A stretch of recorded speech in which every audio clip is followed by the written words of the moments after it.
Le 31 juillet n'est pas présenté ici comme une date ordinaire, mais comme un seuil où ta douleur cesse de te gouverner et commence à être regardée par Dieu.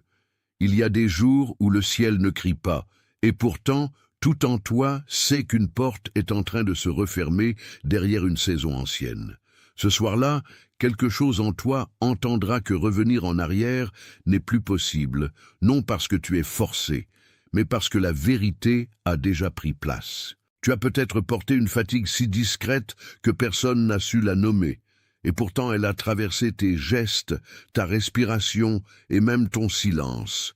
Tu n'es pas venu jusqu'ici pour rester dans la même boucle. Tu es ici parce qu'une fin plus douce que ta peur est en train de se former. Tu connais ce moment où la poitrine se serre sans raison apparente, où la tête continue d'avancer alors que l'âme veut s'asseoir. Tu la connais, cette sensation de lever les yeux le matin avec une foi mince, puis de sentir la journée te demander plus que tu n'as à offrir. Parfois le téléphone reste dans ta main comme un petit poids froid, et tu regardes l'écran sans vraiment le voir. Parfois la maison est calme, mais ton intérieur ne l'est pas. Tu entends les bruits de la pièce, la chaise, l'eau, le pas, et pourtant quelque chose en toi manque encore d'air. C'est dans ce genre d'espace que Dieu travaille souvent, là où la fatigue n'a plus de masque. Ce n'est pas une faiblesse inutile, c'est une zone où ton cœur a cessé de jouer, et quand le cœur cesse de jouer, il commence à entendre. Tu n'es pas en train de perdre du terrain simplement parce que tu ressens davantage. Tu es peut-être en train de discerner plus finement que tu ne l'as jamais fait.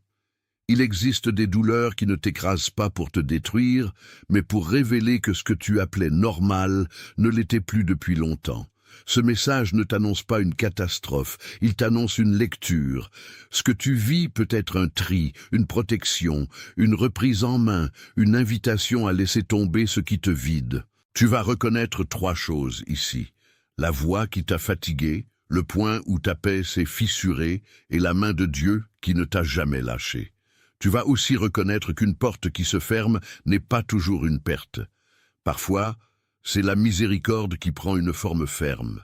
Et parfois, la fermeté de Dieu est la seule tendresse assez solide pour te garder. Regarde une scène simple, celle d'une chambre au matin, avec la lumière qui glisse sur le drap et l'air encore lourd de la nuit.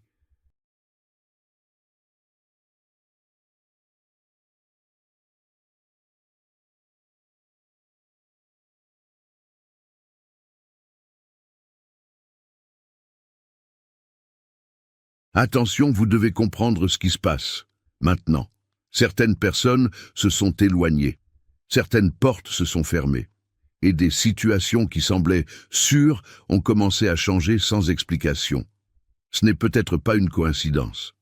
Le protocole secret des élus a été créé pour ceux qui sentent que Dieu réorganise leur vie, mais qui ne comprennent pas encore la raison de tant de pertes, de silence et d'interruptions. À travers cette étape, vous apprendrez à reconnaître ce qui doit être laissé derrière vous, ce qui est en train d'être protégé, et quels signes peuvent apparaître avant un grand changement. Ne forcez pas des portes qui ont peut-être été fermées pour vous protéger. N'insistez pas auprès de personnes ou sur des chemins qui ont déjà accompli leur rôle dans votre parcours. Il arrive un moment où insister cesse d'être de la foi et devient de la résistance. Découvrez maintenant le protocole secret des élus.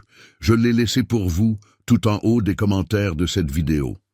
Tu t'assieds au bord du lit, et pendant 1 seconde, tu ne fais rien d'autre que respirer avec ce que tu portes. Le corps se souvient avant la bouche. Les épaules gardent la trace de ce que tu n'as dit à personne. Le regard se pose sur un coin de mur, sur une pile de vêtements, sur un verre d'eau oublié. Et tout cela devient presque une prière sans parole.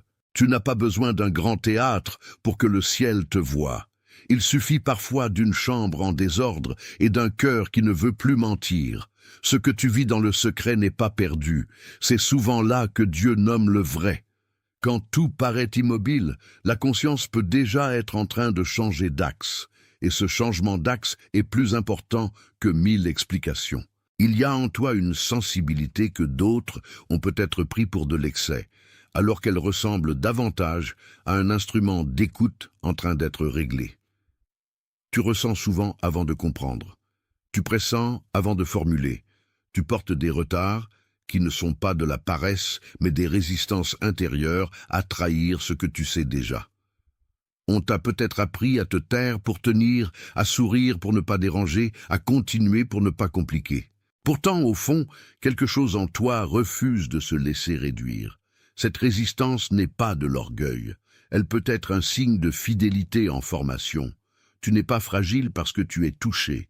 Tu es responsable parce que tu as été touché. Et cette responsabilité commence là où tu cesses de te moquer de ce que ton âme a compris. Le poids que tu portes n'est pas seulement douleur. Il devient discernement quand tu cesses de le repousser. Ce qui tente de te déranger, ce n'est pas toujours grand ou spectaculaire. Parfois, c'est une distraction posée juste au bon moment pour t'empêcher d'écouter. Parfois, c'est une urgence fabriquée, une pression de calendrier, une parole sèche, une comparaison glissée dans une conversation banale. Tu crois répondre à la journée alors que la journée essaie de te dévier. Tu ouvres la porte à 1000 petites choses et elles te volent le calme nécessaire pour entendre la bonne direction. Le désordre extérieur n'est pas toujours le problème principal. Bien souvent, il cherche seulement à couvrir une bataille plus intime. Quand tu te sens pressé sans raison claire, c'est souvent que ton intérieur refuse déjà quelque chose. Et quand tu te sens confus au milieu d'un bruit trop familier, c'est parfois parce que ton esprit sait qu'il n'a pas été créé pour vivre dans cette fréquence-là. La confusion n'est pas ton identité, elle est un signal à lire avec douceur. Tu peux penser à Élie sous le genêt, non pas comme à une image lointaine, mais comme à un homme épuisé après trop de combats et trop de solitude. Il n'était pas seulement fatigué. Il était au bord d'un effondrement intérieur que Dieu n'a pas méprisé. Il y a dans cette scène une vérité qui rejoint ta propre vie quand tu n'as plus envie d'expliquer pourquoi tu es fatigué. Dieu ne l'a pas humilié, il l'a nourri, laissé dormir, puis l'a rappelé à la route. C'est important parce que tu n'as pas besoin d'être honteux de ton épuisement, mais tu n'as pas non plus besoin d'y installer ta demeure. Le Dieu qui a vu Élie voit aussi le moment où tu t'assieds sans force. Et ce qu'il fait ensuite n'est pas de te condamner, mais de te remettre en mouvement. Quand tu lis cette scène, tu comprends que l'épuisement n'est pas toujours un verdict. Parfois, il est seulement le bord d'un nouveau départ. Si tu fais semblant de ne rien entendre, tu risques de recommencer le même cercle avec le nom d'une nouvelle saison. Tu risqueras de répéter les mêmes accords intérieurs, les mêmes attentes, les mêmes excuses, puis de te demander pourquoi la paix ne reste jamais. L'âme qui ignore le signal ne devient pas plus forte, elle devient plus bruyante pour compenser ce qu'elle n'a pas voulu reconnaître. Tu sais ce que cela fait, ce retour aux mêmes pensées, au même poids dans la nuque, à la même hésitation devant une décision simple. À force de repousser ce qui doit être vu, on finit par appeler agitation ce qui était en réalité une invitation. Tu n'as pas été créé pour vivre sans réponse en toi. Tu as été créé pour marcher avec clarté. Et quand la clarté tarde, le cœur se fatigue à force de négocier. Il y a des portes qui n'attendent pas ton confort pour se fermer. Elles se ferment parce que le temps de l'ancien lien est arrivé à son terme. Si ces signes ont résonné en toi, si quelque chose s'est déplacé dans ta poitrine pendant que tu écoutais, écris 888 dans les commentaires. Ce n'est pas un nombre magique, c'est un petit accord, une manière simple de reconnaître que tu n'es pas en train d'entendre au hasard. Quand tes doigts écrivent cela, ils disent seulement que ton cœur a compris plus vite que ta tête. Reviens ensuite vers moi, parce que ce n'est pas le moment de quitter l'image avant qu'elle ait fini de parler. Il y a des confirmations qui ne se prouvent pas, elles se reçoivent. Et parfois, le plus humble geste suffit à sceller ce que tu savais déjà en silence. 888 devient alors un repère, une marque calme, une façon de dire que la pièce s'est éclairée de l'intérieur. Ne t'arrête pas au symbole. Reviens, parce que le vrai travail commence quand le symbole cesse d'être étrange. La question n'est plus seulement de savoir ce qui t'a fatigué. La question devient ce qui, en toi, refuse encore de laisser Dieu nommer la route. Tu as peut-être cru que le conflit venait surtout de dehors, des circonstances, des personnes, des délais, des portes fermées. Mais il existe un point plus profond, là où la peur de répondre à l'appel se cache sous la prudence. Ce n'est pas toujours un refus ouvert. Parfois, c'est une loyauté ancienne envers une version de toi qui survivait en contrôlant tout. Tu as appris à prévoir, à retenir, à garder la main sur ce qui t'échappait. Et maintenant, quelque chose te demande de lâcher cette vieille défense. Ce n'est pas une punition, c'est une maturation. Dieu ne vient pas seulement corriger tes pas, il vient aussi toucher le lieu où tu décides encore de tout tenir seul. Quand cette couche commence à céder, l'âme tremble un peu, mais elle respire mieux. Le vrai combat se joue souvent entre ce que la tête explique et ce que le corps sait déjà. La tête invente des raisons pour rester, pour différer, pour adoucir l'évidence. Le corps, lui, parle plus vite par la fatigue, la tension, la respiration courte, l'insomnie, la lourdeur sans cause précise. Et l'esprit, s'il est à l'écoute, perçoit une direction plus simple que toutes les justifications. Tu peux te surprendre à dire que tout va bien pendant que ton intérieur demande encore du temps. Tu peux sourire à table tout en sachant que quelque chose ne tient plus. Ce décalage n'est pas une honte. C'est le lieu où le discernement apprend à distinguer l'alarme intérieure de la simple peur. Il ne s'agit pas de te diagnostiquer, mais de t'écouter avec vérité. Quand tu commences à honorer ce que ton corps murmure, tu réduis l'espace où la confusion se cache, et la paix redevient lisible. Il y a des environnements qui t'aiment seulement tant que tu restes à la même place. Ils apprécient ton ancienne cadence, ton ancien silence, ton ancienne manière de céder. Dès que tu changes, certaines conversations deviennent plus lourdes, certains regards plus froids, certaines présences plus fatigantes. Cela ne signifie pas que tout le monde t'est hostile. Cela signifie que tout ne peut pas t'accompagner au même rythme. Tu peux entrer dans une pièce et sentir que tu dois rétrécir pour y tenir. Tu peux aussi rencontrer des gens qui te demandent, sans le dire, de redevenir celui qui ne dérange pas. Mais tu n'es plus là pour négocier avec ce qui t'éteint. Le discernement n'est pas la méfiance. Le discernement sait seulement que tout lien n'est pas une alliance et que toute habitude n'est pas une demeure. Quand ton âme grandit, certains lieux sonnent creux.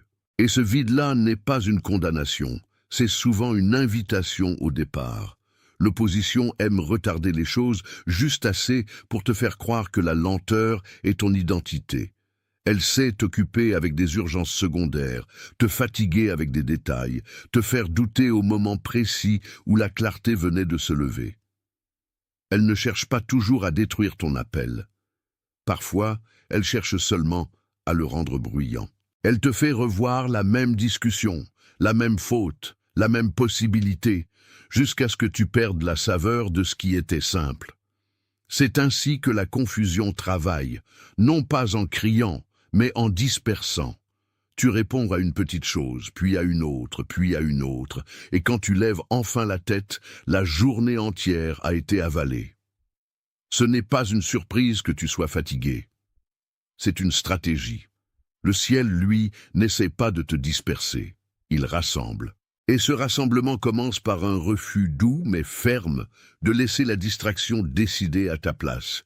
Il arrive un moment où tu sais que tu ne peux plus continuer à discuter avec ce que Dieu a déjà éclairé. Ce moment n'est pas bruyant. Il ressemble davantage à une porte intérieure qui cesse de vibrer sous les coups de l'hésitation. Tu te tiens là, entre l'ancien réflexe et le nouveau pas, et tu comprends que la paix n'est pas l'absence de coups. La paix est l'accord intérieur avec la vérité. C'est là que le corps se redresse un peu. C'est là que la poitrine, même serrée, cesse de se courber devant le faux poids. Ce point de bascule ne supprime pas tout d'un coup. Il change la direction. Tu n'as plus besoin de convaincre ton propre esprit que le détour serait plus sûr. Tu commences à reconnaître que la fuite a déjà coûté plus cher que l'obéissance.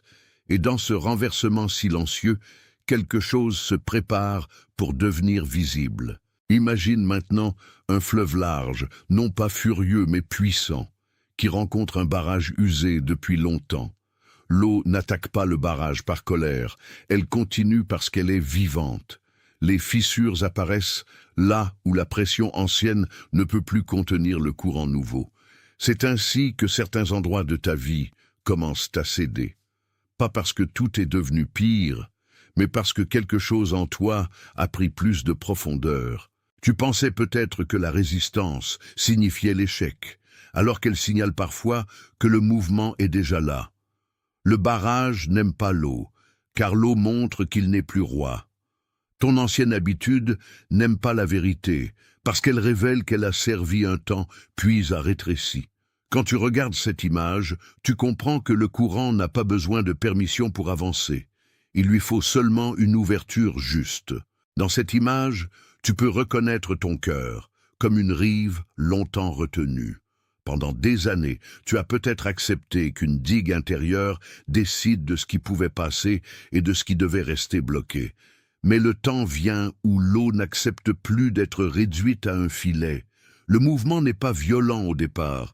Il commence par un ruissellement patient contre ce qui semble solide. Tu entends peut-être ce ruissellement dans tes pensées quand elles reviennent vers la vérité malgré toi. Tu le sens dans le ventre quand une décision simple devient impossible à repousser encore. Le barrage, lui, représente tout ce qui a voulu te retenir par habitude, par peur ou par fatigue.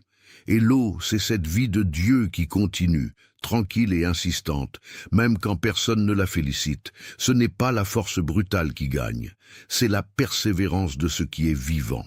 Ce fleuve ne demande pas la permission à ta peur. Le barrage essaie toujours de se faire passer pour la protection. Il dit qu'il te garde, qu'il limite les dégâts, qu'il évite les débordements, qu'il maintient tout en ordre. Pourtant, tu sais qu'une protection devenue trop ancienne finit par emprisonner ce qu'elle voulait préserver. Tu l'as vu dans des habitudes de contrôle, dans des phrases répétées, dans des explications données plus pour calmer l'angoisse que pour dire la vérité. Le barrage rassure un temps, puis il épuise. Il épargne le risque visible, mais il taxe la vie intérieure. Et ce tribut devient lourd quand les saisons changent. Tu n'as pas besoin de casser tout d'un coup. Tu as besoin de reconnaître que certaines retenues ne sont plus des gardes, mais des goulots. Le fleuve, lui, ne te déteste pas. Il veut seulement reprendre sa largeur. Et cette largeur ne sera pas un chaos. Elle sera une manière plus vraie d'habiter ton propre passage. Tu as peut-être passé beaucoup de temps à mesurer les risques de chaque pas, comme si la prudence extrême pouvait remplacer la confiance. Le barrage adore cette logique, parce qu'elle semble sage, tout en gardant tout figé. Mais il y a des jours où Dieu te montre que la sagesse n'est pas l'immobilité. La sagesse sait écouter le niveau de l'eau. Elle sait quand il faut ouvrir, quand il faut laisser passer, quand il faut cesser de retenir le trop-plein. Tu peux sentir cela dans un simple moment de silence, quand ton souffle cesse de se battre contre ce qu'il ressent. Tu peux le sentir aussi dans l'envie soudaine de dire la vérité sans la tordre. Ce sont des ouvertures. Elles ne cassent pas ta vie. Elles la rendent traversable. Le fleuve n'annonce pas sa venue pour être applaudi. Il vient parce qu'il est en route. Et ton âme aussi est en route. Dans certaines nuits, tu as peut-être entendu le bruit intérieur du barrage comme une suite de pensées serrées, de scénarios, de peur de manquer, de peur de perdre, de peur d'être mal compris. Mais le fleuve, même lorsqu'il est invisible, poursuit sa tâche sous la surface. C'est là que ta foi se fortifie sans spectacle. Tu apprends à ne pas confondre silence et absence, ni lenteur et abandon. Le courant travaille dans la profondeur du lit, polissant les pierres que tu ne voyais plus. La douleur que tu portes peut avoir cette forme-là, un frottement patient entre l'ancien obstacle et le mouvement nouveau. Tu n'as pas besoin de dramatiser ce passage. Tu as besoin de le reconnaître. Le fleuve ne te demande pas de nier la digue. Il t'invite à voir que la digue n'a pas le dernier mot, et ce simple fait change tout l'espace intérieur. Si l'image du fleuve et du barrage t'a rejoint, écris Uvejo Isso dans les commentaires. Laisse cette phrase être le témoin discret de ce que ton cœur a compris avant de tout expliquer. Ce n'est pas une formule vide, C'est un acte de reconnaissance devant ce qui s'ouvre. En l'écrivant, tu ne fais pas semblant d'être prêt à tout. Tu dis seulement que tu vois la forme du passage. Puis reviens vers moi, parce que le fleuve n'a pas fini de parler. Ce qui commence à se déplacer en toi n'a pas besoin d'être précipité. Il a besoin d'être honoré. Et quand tu écris ces mots, tu restes relié au mouvement au lieu de le regarder de loin. Euvejo Isso devient alors la signature d'un intérieur qui a cessé de nier. Reviens, car le passage s'approfondit encore. Le plus difficile n'est pas toujours de sentir le barrage. Le plus difficile est d'admettre qu'une partie de toi l'a aimé, parce qu'il donnait l'illusion de stabilité. Tu as peut-être confondu paix et immobilité, repos et renoncement, prudence et peur de changer. Le barrage a parfois porté le nom de la maturité, alors qu'il n'était qu'un arrêt prolongé. C'est pour cela que Dieu touche si souvent la zone du cœur où se cache notre sécurité préférée. Il ne vient pas pour humilier ce que tu as construit. Il vient pour te montrer ce qui doit rester et ce qui doit partir. Ce tri n'est pas une condamnation. C'est une reprise de propriété. Ce que tu n'as pas pu lâcher seul commence à perdre de son autorité. Et dans cette perte, tu n'es pas appauvri, tu es rendu à la circulation de la vie. Regarde à nouveau ce fleuve, mais cette fois près d'un pont étroit, où l'eau n'a d'autre choix que de passer sous la structure.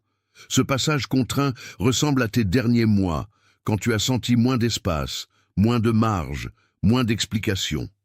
Pourtant, c'est souvent dans ces étroitesses que l'on découvre ce qui en nous était réellement vivant. L'eau ne se plaint pas du pont, elle continue. Le courant n'a pas besoin de tout comprendre pour aller vers l'aval. Il sait seulement qu'il ne peut pas revenir en amont sans trahir sa nature. Toi aussi, tu es en train de comprendre qu'il y a des retours qui ne seraient pas de la sagesse, mais de la désobéissance à ce qui t'appelle plus loin. C'est pour cela que ce message insiste avec douceur. Tu n'es pas fait pour redescendre dans le lit sec de ce que tu as déjà dépassé. Le passage peut être étroit, mais il est réel. Le pont, dans cette image, n'est pas seulement un obstacle. Il est aussi un témoin. Il prouve que l'eau ne reste pas prisonnière de la forme qu'on lui a donnée. Il lui impose une traversée précise, mais il ne supprime pas son mouvement.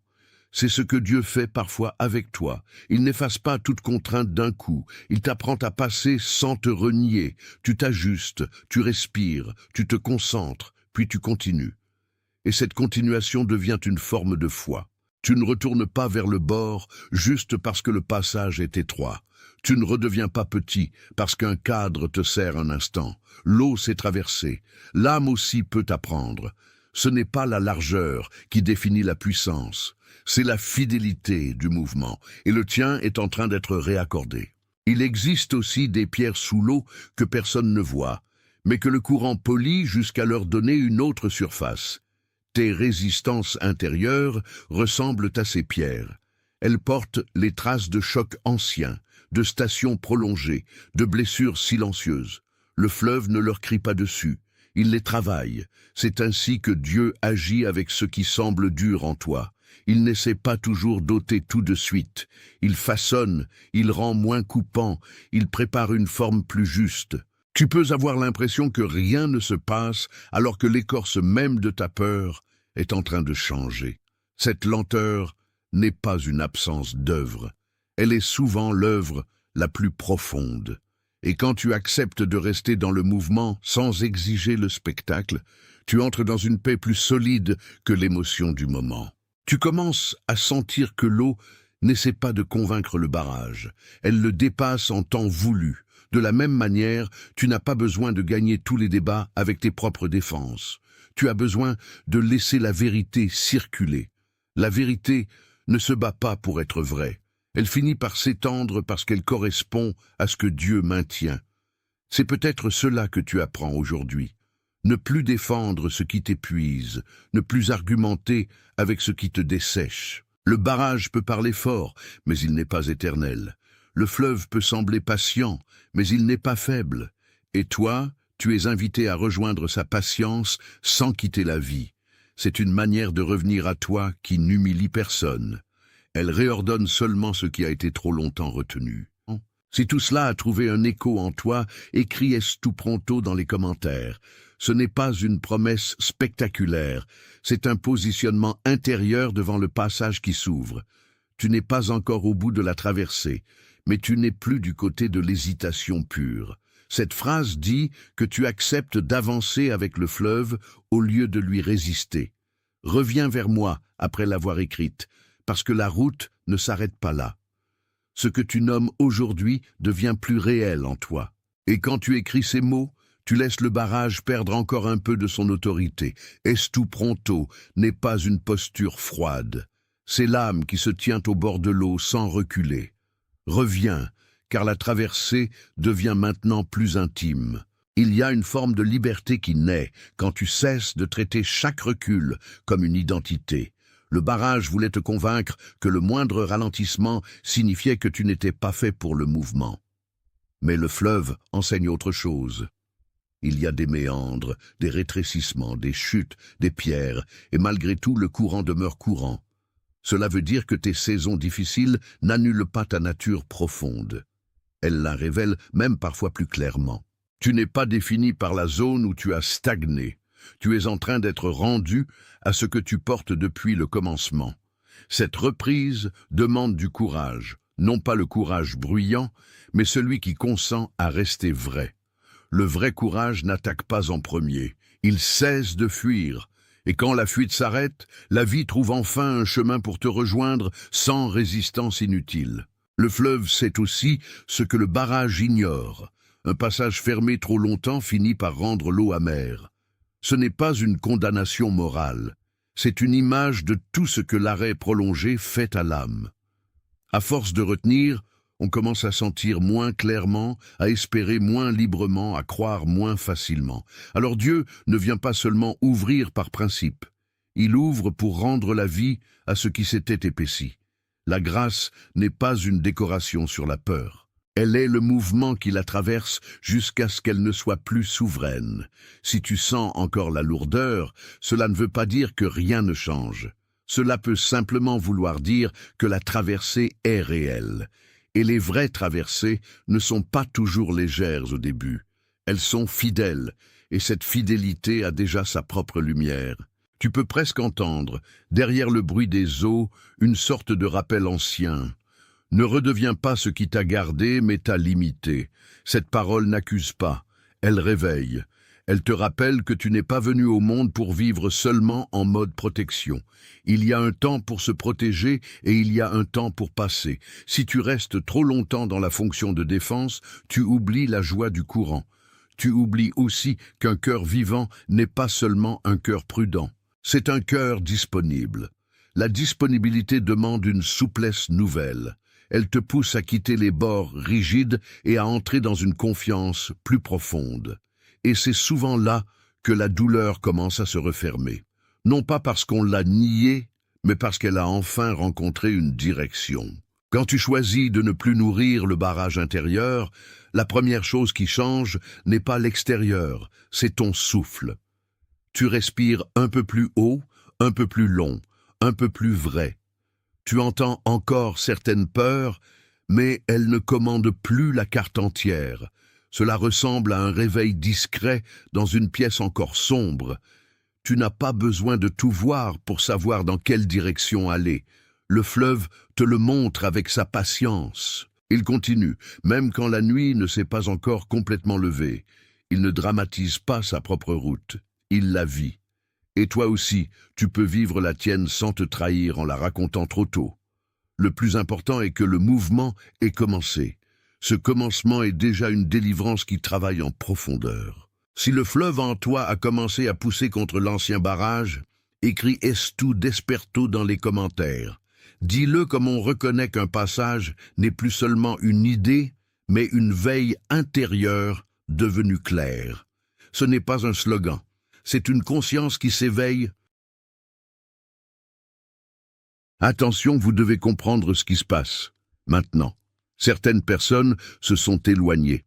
Certaines portes se sont fermées. Et des situations qui semblaient sûres ont commencé à changer sans explication. Ce n'est peut-être pas une coïncidence. Le protocole secret des élus a été créé pour ceux qui sentent que Dieu réorganise leur vie, mais qui ne comprennent pas encore la raison de tant de pertes, de silence et d'interruptions.